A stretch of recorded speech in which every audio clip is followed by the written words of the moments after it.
We don't really know what the industry is going to look like 5 years from now. Working within the financial industry, whether it's in communications or it's government affairs or you're a banker, it's a fascinating time to be able to evaluate how does the business change.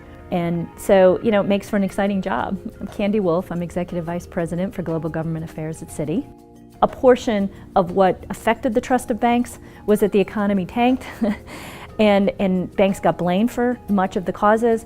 And the reverse is true, that as the economy improves, then I think you will see an automatic rise in sort of confidence or at least support for banks. There's a lot of regulation that's still to come as part of Dodd-Frank, although even if it's not a major rule, even some of these smaller ones, definitions, how you handle clients, client contracts and relationships are getting impacted across the board by the regulations that are coming out, and also the extraterritorial reach of, does it apply to your business overseas or does it apply only within the US?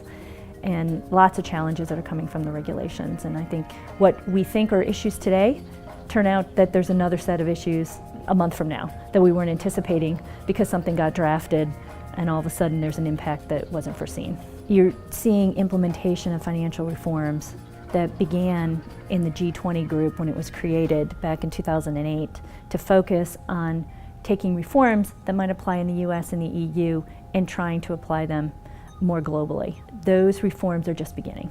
Mostly the reforms apply to questions of structure of the bank, how you handle derivatives, how you have to clear. It's the details that the US had been initially focused on and now need to be implemented elsewhere.